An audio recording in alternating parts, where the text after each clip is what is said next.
They thought she came back broken. They thought she was still that scared girl they could push around. But what they didn't know was that the woman standing before them was now untouchable. And the man who just stepped out of that limousine? He didn't come to visit.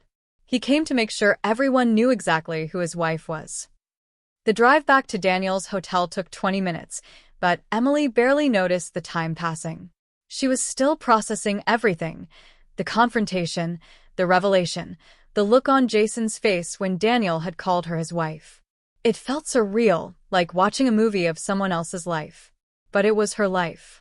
And for the first time in days, she felt like she could breathe. Daniel's suite was on the top floor of the city's most luxurious hotel, the kind of place Emily would have never dreamed of entering before. Floor-to-ceiling windows overlooked the entire town, making everything below seem small and insignificant, which Emily realized was exactly what it was. She stood at the window, staring down at the streets where she'd grown up. From up here, her childhood home was just another dot on the landscape. All that pain, all those memories, they seemed so much smaller from this height. "Are you okay?" Daniel asked, approaching from behind and gently placing his hands on her shoulders. "I don't know," Emily admitted. "I think so. It's just a lot." "I know."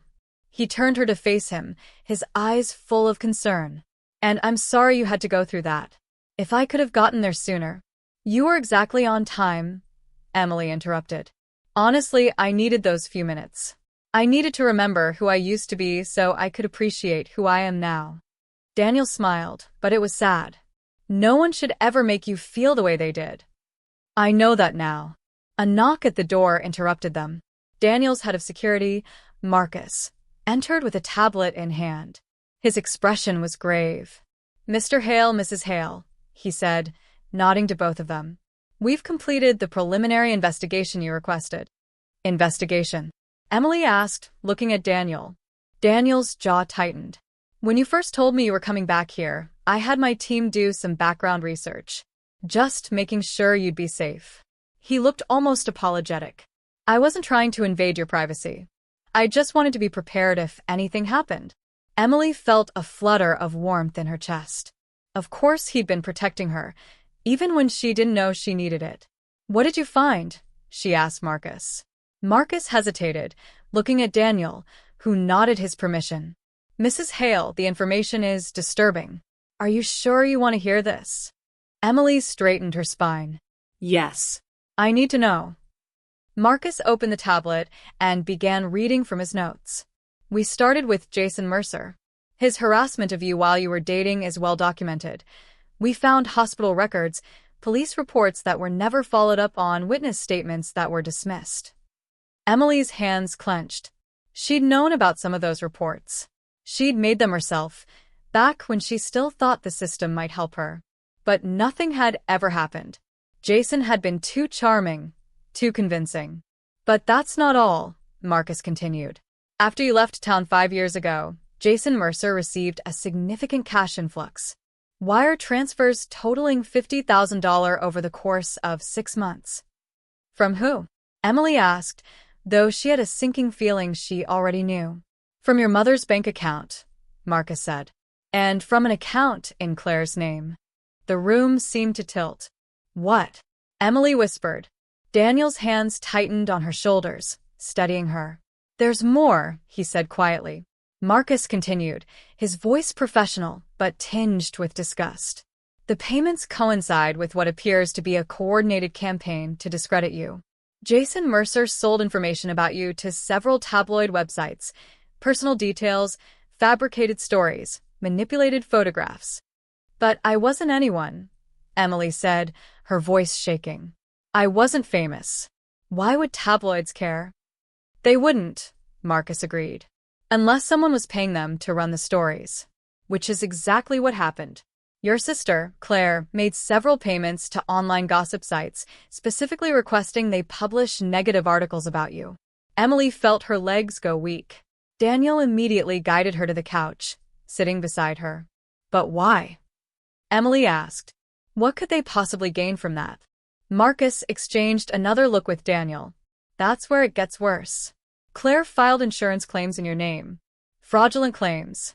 And when those were inevitably investigated and found to be fake, they made sure the evidence pointed to you as the perpetrator.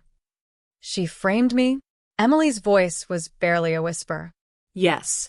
She forged your signature on multiple documents. We found the originals, her handwriting, her IP address when filing online. She created a paper trail that made you look like a con artist. Emily's mind was reeling. But I never knew about any of this. No one ever contacted me, no police, no. Because you'd already left, Daniel said gently. You'd disappeared. So they couldn't pursue charges. But the records exist. If you'd ever tried to come back, if you'd ever tried to apply for certain jobs or loans, those fraudulent claims would have shown up. Emily felt tears streaming down her face. She'd known Claire was cruel. She'd known her family didn't love her the way they should. But this was calculated, deliberate. This was a systematic attempt to destroy her entire life. There's one more thing, Marcus said, his voice softer now. We found evidence that Claire was in a relationship with Jason Mercer while he was still with you. Credit card statements show they were meeting at hotels during the same time period when you were being hospitalized for injuries. Emily closed her eyes, the betrayal washing over her in waves. She'd suspected this after Claire's confession that morning, but having it confirmed, seeing the evidence, it made it real in a way she hadn't been prepared for. Why? Emily asked, her voice breaking. Why would she hate me that much? Daniel pulled her close. I don't think it's hate. I think it's envy. And insecurity. And a dozen other toxic emotions that have nothing to do with who you are, and everything to do with who she is. Emily buried her face in Daniel's chest, letting herself cry. For the girl she used to be. For the family she never really had. For all the years she'd spent wondering if maybe she'd been too sensitive, too dramatic, if maybe she deserved some of what happened to her. Now she knew the truth. She hadn't deserved any of it. They'd been working together, Claire and Jason, to destroy her. To make sure she stayed small, stayed powerless, stayed broken. What do we do? Emily asked, finally looking up at Daniel. His expression was hard. We give you a choice. We have enough evidence to press charges, fraud, conspiracy, possibly even accessory to assault given Claire's knowledge of what Jason was doing. But that's only if you want to. Emily wiped her tears, her mind racing. Part of her wanted justice, wanted them to pay for what they'd done. But another part of her just wanted to be free of them entirely. How long would a trial take, she asked. Months, Marcus answered. Maybe longer. It would mean staying here, facing them repeatedly, reliving everything. Emily shook her head. I don't want that. I don't want to give them any more of my time. Then we don't, Daniel said simply. We have another option. What's that? We use the evidence to ensure they can't hurt you again. We make it clear that if they ever contact you, ever speak about you publicly, ever try anything, this all becomes public. Criminal charges get filed. Their lives get destroyed the way they tried to destroy yours. Emily considered this. It wasn't quite justice, but it was protection. It was peace. And what about my mother? Emily asked. Marcus flipped through his notes. She accepted payments from Jason as well. Not as much as Claire, but enough to show complicity. She knew what they were doing, and she allowed it to happen. Emily felt a different kind of pain at that. Her mother's sins weren't as active as Claire's, but they were just as devastating. She'd chosen to look away, to accept money in exchange for her daughter's suffering. I want them to know I know, Emily said, her voice growing stronger. I want them to understand that I'm not the powerless girl they remember. But I don't want to waste years of my life making them pay. I just want to move forward. Daniel kissed her forehead. Then, that's what we'll do. Over the next hour, Daniel's legal team drafted a formal document outlining everything they'd found. Every payment. Every forged signature. Every lie. It was all there, documented with evidence that would hold up in any court. Marcus would deliver copies to Claire, Jason, and Emily's mother, along with a clear message: stay away from Emily or face the full consequences of their actions. As the team worked, Emily found herself at the window again, looking down at the town that had caused her so much pain. "You know," Daniel said, coming to stand beside her, "you don't owe them closure. You don't owe them a final conversation or a dramatic confrontation. You can just walk away." Emily thought about this. Part of her wanted to face them one more time, to look Claire in the eye and tell her exactly what she thought of her, to make her mother understand the depth of her failure. But Daniel was right. She didn't owe them anything. Except maybe one thing. "I want to see them," Emily said. "Just once. Not for them, for me. I need to say goodbye to that part of my life. Properly." Daniel nodded. "Then we'll make it happen. But on your terms. In a controlled environment. With witnesses and security." "Okay," Emily agreed. As the sun set over the town, casting long shadows across the streets below, Emily made a decision. She would face her family one last time. She would tell them exactly who she'd become. And then she would walk away forever. Not because they deserved her forgiveness, but because she deserved her freedom. The meeting was set for the following morning in a private conference room Daniel had rented in a downtown office building. Neutral territory. Emily had insisted on that. She wasn't going back to her mother's house, and she definitely wasn't meeting them in some restaurant where they could make a scene. This would be professional, controlled, final. Emily stood in front of the mirror in Daniel's hotel suite, adjusting the navy blue dress she'd chosen. It was elegant but simple, the kind of thing she would have never been able to afford before. The kind of thing that whispered success without screaming it. Daniel appeared behind her, already dressed in one of his impeccable suits. "You don't have to do this," he reminded her gently. "We can have the lawyers deliver the documents. You never have to see them again." "I know," Emily said, meeting his eyes in the mirror. "But I need to. Not for them, for me. I need to close this chapter properly." He nodded, understanding. "Then I'll be right there with you. Every step." They arrived at the office building at 10 a.m. Marcus and 2 other security personnel were already there, having swept the room and positioned themselves strategically. A lawyer from Daniel's legal team, a sharp woman named Ms. Chen, sat at the conference table with several thick folders in front of her. At exactly 10:15, Claire arrived first. She was dressed to impress in an expensive-looking dress Emily suspected she'd bought specifically for this meeting. Her makeup was perfect, her hair styled. She was putting on a show, but her eyes gave her away. They were nervous, calculating, trying to figure out the angle. "Emily," Claire said, her voice overly sweet. "Thank you for agreeing to meet. I think we got off on the wrong foot and I'd really like to clear the air." "Sit down, Claire," Emily said, her voice calm but firm. Claire's smile faltered. She glanced at Daniel, then at the security team, then at the lawyer. "This seems like overkill for a family discussion." "Sit down." Claire sat. Their mother arrived next, looking older and smaller than Emily remembered. She wouldn't meet Emily's eyes as she took a seat beside Claire. Finally, Jason. He walked in with his usual swagger, but it died the moment he saw the setup. The lawyers. The security. The folders of documents. "What is this?" he asked, his voice tight. "This is a reckoning," Daniel said simply. "Please have a seat, Mr. Mercer." Jason remained standing. "I don't have to listen to." 2 security personnel moved slightly, not threatening, just present. Jason sat down. Emily remained standing at the head of the table, Daniel beside her. She looked at the 3 people who had tried to destroy her and felt nothing. No anger. No pain. Just a cool, detached clarity. "I asked you here because I wanted you to understand something," Emily began. "For years, I thought maybe I was the problem. Maybe I was too sensitive. Too dramatic. Maybe I deserved what happened to me." Claire opened her mouth to speak, but Ms. Chen held up a hand. "Mrs. Hale has the floor. You'll have a chance to respond." Emily continued, "But I don't believe that anymore. Because I've seen what real love looks like. What real family looks like. And none of you know anything about that." "Emily, that's not fair," her mother started. "I'm not finished," Emily said, her voice sharp. "Claire, you had an affair with my abuser while he was still hurting me. You took money from him. You forged my signature to frame me for fraud. You sold lies about me to tabloids. You systematically tried to destroy any chance I had at a normal life. Claire's face went pale. I don't know what you're talking about. Ms. Chen opened one of the folders and slid documents across the table. Bank statements.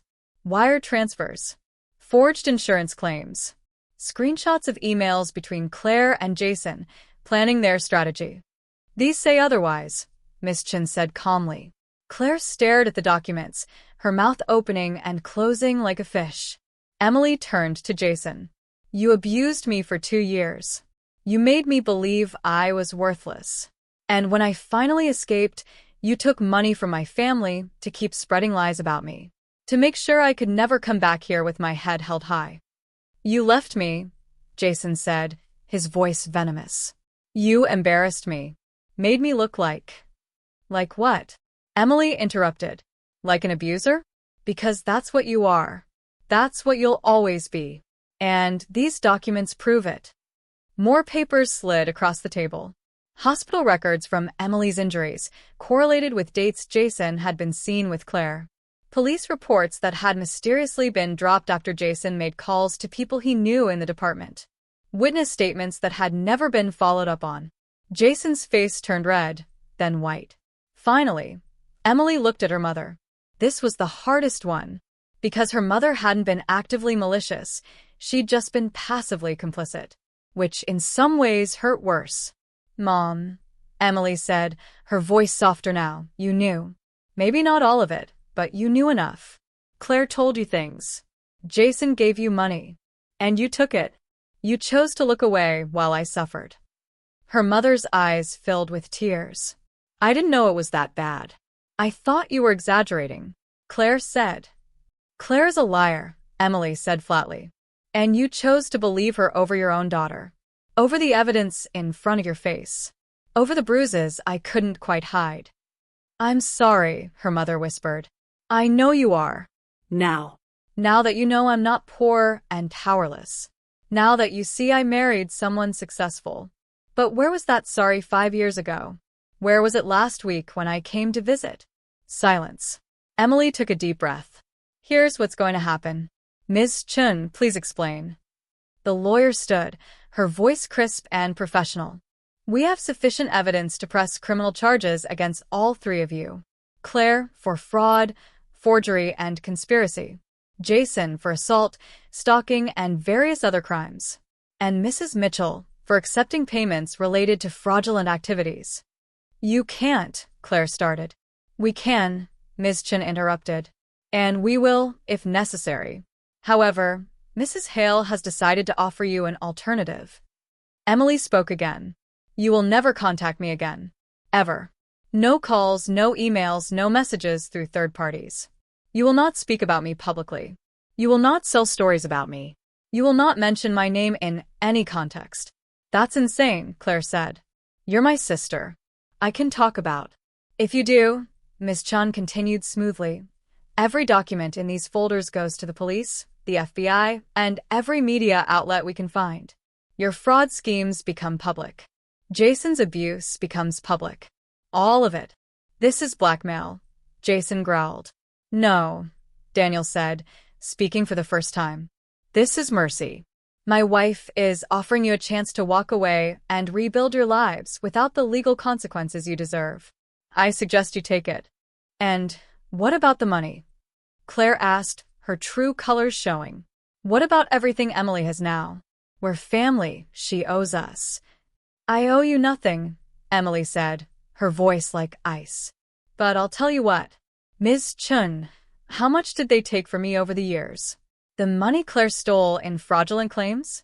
The money Jason made selling lies? Ms. Chun consulted her documents. Approximately $73,000 when you account for all the various schemes and payments. Emily reached into her purse and pulled out a checkbook. She wrote quickly, then tore off the check and slid it across the table. That's $75,000, Emily said. Consider it payment for teaching me exactly who not to be. Consider it the last penny you'll ever get from me. Claire reached for the check with trembling hands. But understand this, Emily continued, her voice hard. The moment you cash that check, you're accepting these terms. No contact. No stories. No nothing.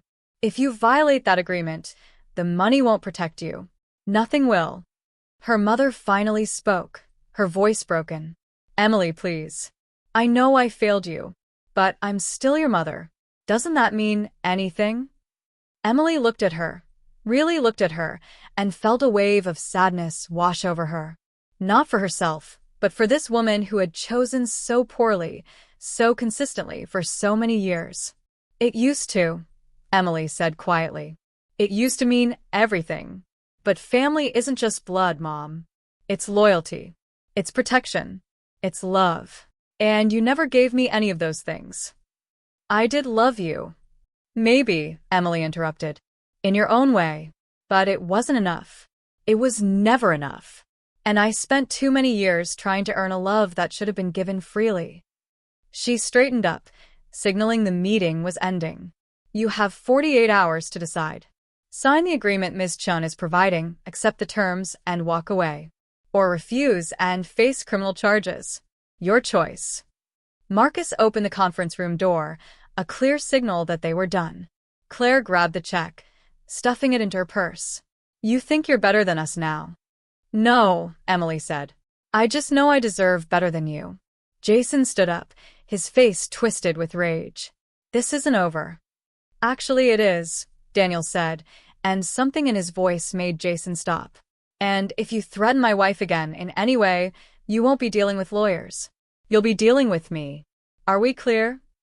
Jason's bravado crumbled. He nodded once, then walked out. Claire followed, shooting Emily one last venomous look. But Emily didn't flinch. She just watched her sister leave, feeling nothing but relief. Her mother remained seated, crying quietly. I really am sorry, she whispered. Emily wanted to say something comforting. Some part of her still loved this woman, despite everything. But she couldn't. The words wouldn't come. Goodbye, Mom, was all she said. And then she walked out of the room, Daniel's hand in hers, leaving her past behind. Forever. They didn't go back to the hotel. Emily needed air, needed movement, needed to feel like she was physically walking away from all of it. Daniel understood without her having to explain. He always did. They walked through the city park where Emily used to play as a child. It looked different now, smaller, less magical. Or maybe she was just seeing it with different eyes. How do you feel? Daniel asked after they'd been walking in comfortable silence for several minutes. Emily considered the question. Empty, she admitted. But not in a bad way. Like I've finally put down something I've been carrying for so long, and now I don't know what to do with my hands. Daniel smiled gently. That feeling will pass. You'll remember what it's like to walk without that weight. They found a bench overlooking a small pond. Ducks glided across the surface, completely unbothered by the human drama playing out around them. Emily envied their simplicity. I keep thinking about what my mom said, Emily confessed. About still being my mother. About that meaning something. It does mean something, Daniel said. Just maybe not what she thinks it means. What do you mean? Being someone's parent is an honor. A responsibility. It means you're supposed to protect them, nurture them, help them become the best version of themselves. He paused. But your mother didn't do that. She failed in the most fundamental way. And biology doesn't erase that failure. Emily nodded slowly. She'd known this intellectually, but hearing Daniel say it made it feel more real. More valid. I used to fantasize about this moment, Emily said. About coming back successful, powerful, and making them all sorry. But now that it's happened, I just feel sad. For them. Why? Because they're never going to be happy. Claire will always be comparing herself to others. Jason will always need to feel powerful by making others feel small. And my mom, she'll always be too afraid to stand up for what's right. Emily watched a duck dive beneath the water. They're trapped in their own toxicity, and they don't even realize it. But you're not, Daniel said firmly. You broke free. I did, didn't I? Emily felt a small smile tugging at her lips. I actually did it. You did more than that. You survived. You healed. You built an entirely new life. That takes incredible strength. Emily leaned against him, soaking in his warmth and support. I couldn't have done it without you. Yes, you could have, Daniel said. You already had. I just gave you a safe space to keep being strong. They sat in silence for a while, watching the ducks and the clouds and the ordinary people going about their ordinary lives. Emily thought about all the years she'd spent feeling like she was broken, like there was something fundamentally wrong with her that made her unlovable. She'd been so wrong. Daniel? Emily said quietly. Yes. Thank you. For believing me. For standing up for me. For letting me face them on my own terms. Always, he said simply. Emily's phone buzzed. A text from Miss Chen. Claire and Jason both signed the agreement. Checks being cashed as we speak. Your mother asked for more time to decide. Emily stared at the message.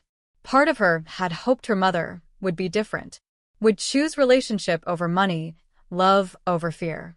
But even as she thought it, she knew it was a fantasy. My mom asked for more time, Emily said, showing Daniel the message. What do you want to do? Nothing, Emily realized. If she needs time to decide whether protecting her daughter is worth signing a legal agreement, then she's already made her choice. She turned off her phone. I'm done waiting for her to be the mother I needed. Good, Daniel said, and there was pride in his voice. As the afternoon sun began to soften, casting golden light across the park, Emily felt something shift inside her. The grief was still there, grief for the family she'd never had, for the childhood that had been stolen from her, for all the years she'd spent feeling worthless. But underneath the grief was something else. Something stronger. Peace. Not the absence of pain, but the acceptance of it. The understanding that she'd survived, and that survival had transformed her into someone powerful. Someone whole. I want to leave, Emily said suddenly. I want to go home. Our home. Daniel stood, offering her his hand. Then let's go. They walked back toward the hotel, hand in hand, and Emily realized she wasn't looking over her shoulder. Wasn't checking to see if Claire or Jason or her mother might appear. Wasn't worried about running into anyone from her past. Because they didn't matter anymore. They'd taken up so much space in her life, so much of her energy and attention. But she was reclaiming that space now. Filling it with things that actually mattered, love, respect, genuine connection. Back at the hotel, while Daniel coordinated their departure with Marcus, Emily stood at the window one last time, looking down at the town that had shaped her in all the wrong ways. She used to think she owed this place something, that she needed to prove herself to these people, to show them they'd been wrong about her. But she didn't owe them anything. Not an explanation. Not a justification. Not even her anger. She'd already given them too much. Mrs. Hale? Marcus appeared at the door. The car is ready whenever you are. Mrs. Hale, Emily repeated softly, testing the name. It still felt new even after 2 years. But it also felt right. Like she'd finally found the version of herself she was always meant to be. I'm ready, she said. Daniel appeared, already having packed their few belongings. Sure? We can stay another day if you need closure. Emily shook her head. I have all the closure I need. I faced them. I told my truth. I set my boundaries. What they do with that information is their choice, not my responsibility. When did you get so wise? Daniel asked, smiling. I married a good teacher, Emily said and meant it.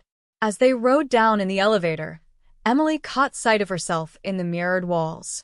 She looked different than she had when she'd arrived. Taller somehow. More solid. Like she'd finally settled into her own skin.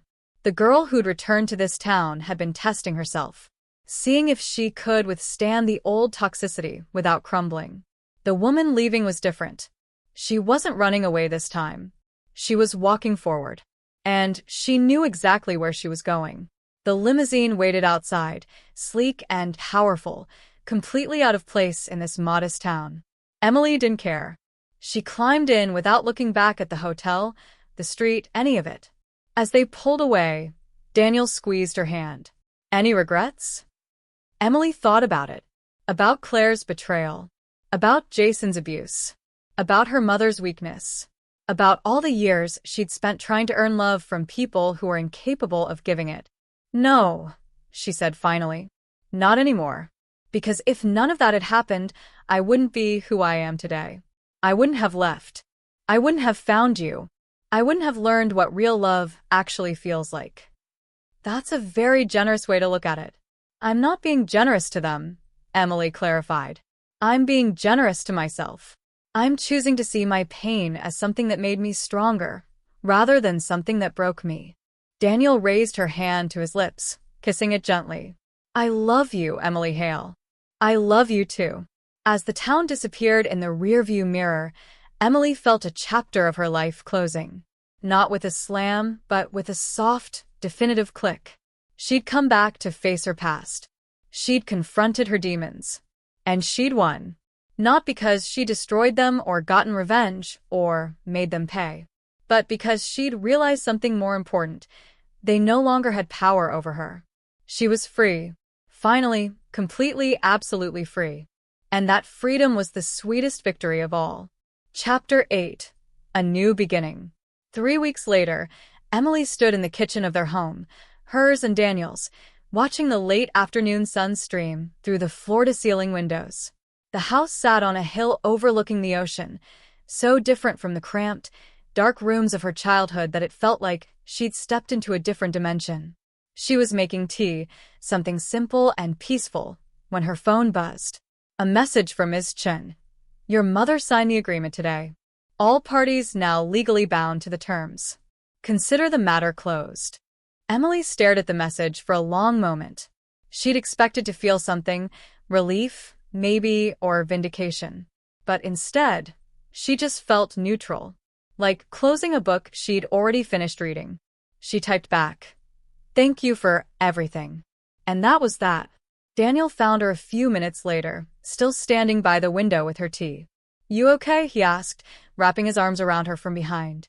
"My mom signed," Emily said. "How do you feel about that?" Emily leaned back into his embrace.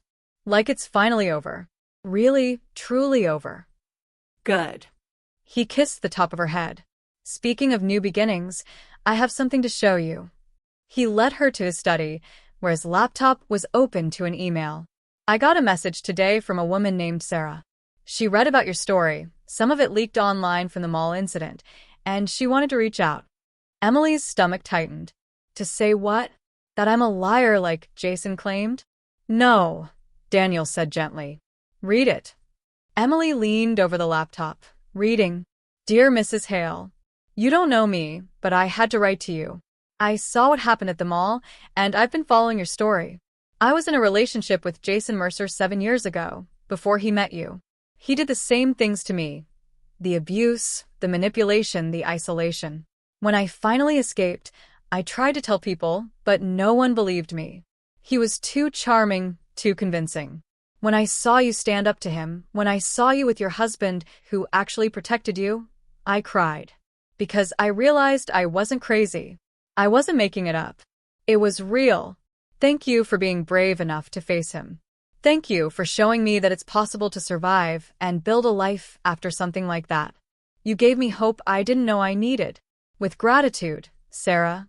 Emily's hands were shaking by the time she finished reading. "There were others?" "I've received 4 more emails like this," Daniel said quietly. "From women Jason hurt. Women who felt like they couldn't speak up because no one would believe them." Emily sank into a chair, overwhelmed. "I had no idea." Neither did they. Each one thought she was alone. But when you faced him publicly, when you refused to back down, you gave them permission to tell their stories too. Tears streamed down Emily's face, but they weren't tears of sadness. They were tears of purpose, of meaning. All those years of pain hadn't been pointless. They'd led her here, to this moment, where her survival could help others survive too. "I want to talk to them," Emily said suddenly. "If they're willing. I want them to know they're not alone." Daniel smiled. "I thought you might say that. I already asked Ms. Chen to set up a secure group chat. Only if they're comfortable with it." Over the following days, Emily connected with Sarah and 3 other women Jason had abused. They shared their stories, their fears, their victories. And in those conversations, Emily found something she hadn't expected: community. She wasn't just a survivor. She was part of a network of survivors, each one strong in her own way, each one a testament to the power of refusing to stay broken. One evening, as Emily sat on the balcony overlooking the ocean, Daniel joined her with 2 glasses of wine. "You've been quiet today," he observed. "I've been thinking," Emily said. "About Claire." Daniel's expression darkened. "What about her?" "I don't forgive her," Emily clarified quickly. "I want to be clear about that. What she did was unforgivable, and I'll never have a relationship with her again. But I realize she's probably suffering too, in her own way, living with that much jealousy, that much need to hurt others. That can't be a happy existence." "Are you saying you feel sorry for her?" "No," Emily said firmly. "I'm saying I recognize that her misery is her own creation, and that's not my responsibility to fix." She took a sip of wine. "For a long time, I thought forgiveness meant reconciliation. That if I couldn't forgive them and have a relationship, then I was the one being cruel. But now I understand, forgiveness is about releasing the anger, so it doesn't poison me. It doesn't mean they get access to my life." Daniel clinked his glass against hers. "To wisdom." "To freedom," Emily countered. They sat in comfortable silence, watching the sun sink toward the horizon, painting the sky in shades of orange and pink and gold. "Do you ever miss it?" Emily asked. "The town you grew up in?" "Sometimes," Daniel admitted. "But not the place itself. Just the idea of what it could have been. What childhood should be." "Exactly," Emily said. "I don't miss my hometown. I miss the fantasy of having a loving family there. But that fantasy was never real." And now, Emily looked at him, this man who had believed her when no one else did, who had stood beside her without trying to fix her, who had given her space to heal at her own pace. "Now I have something real," she said. "Something I never have to doubt or question or fight for. Something that just is." "I like this version of us," Daniel said. "The version where we're not just surviving but actually thriving." "Me too." A few days later, Emily was surprised by a knock at the door. Marcus appeared in the doorway of the living room. "Mrs. Hale, there's someone here to see you. She says her name is Sarah." Emily's heart jumped. "Sarah, the woman from the email. Is she okay?" "She seems fine. Said she was in the area and wanted to thank you in person if you have time." Emily practically ran to the front door. Sarah stood there, nervous but determined, a woman in her mid-30s with kind eyes and the bearing of someone who'd survived something terrible. "I'm sorry for just showing up," Sarah said immediately. "I know it's weird, but I was driving by. I live 2 hours from here, and I needed to thank you, face to face." "Come in," Emily said warmly. "Please." Over coffee, Sarah shared her story in detail. The abuse, the escape, the years of therapy, the slow, painful process of rebuilding her life, and how seeing Emily stand up to Jason had been a turning point for her. "I started dating again last month," Sarah said. "First time in 7 years. I was so scared. But then I thought about you, standing in that mall, refusing to be small. And I thought, if she can do that, maybe I can try this." Emily reached across the table, taking Sarah's hand. "You're so brave." "So are you," Sarah said. "You probably saved lives, you know, by speaking up, by not letting him win." After Sarah left, Emily stood at the window again, a habit she developed. But this time, she wasn't looking back at her past. She was looking forward at the ocean, at the endless horizon, at all the possibilities stretching out before her. Daniel appeared beside her. "You know what I love most about you?" "What?" "You keep choosing yourself. Over and over. Even when it's hard. Even when people make you feel guilty for it. You keep choosing your own well-being, your own happiness, your own peace." Emily thought about this. About leaving her hometown. About cutting off contact with her family. About setting boundaries with people who claimed they loved her. He was right. She had chosen herself. And it had felt selfish at first, like she was being cruel or cold. But now she understood.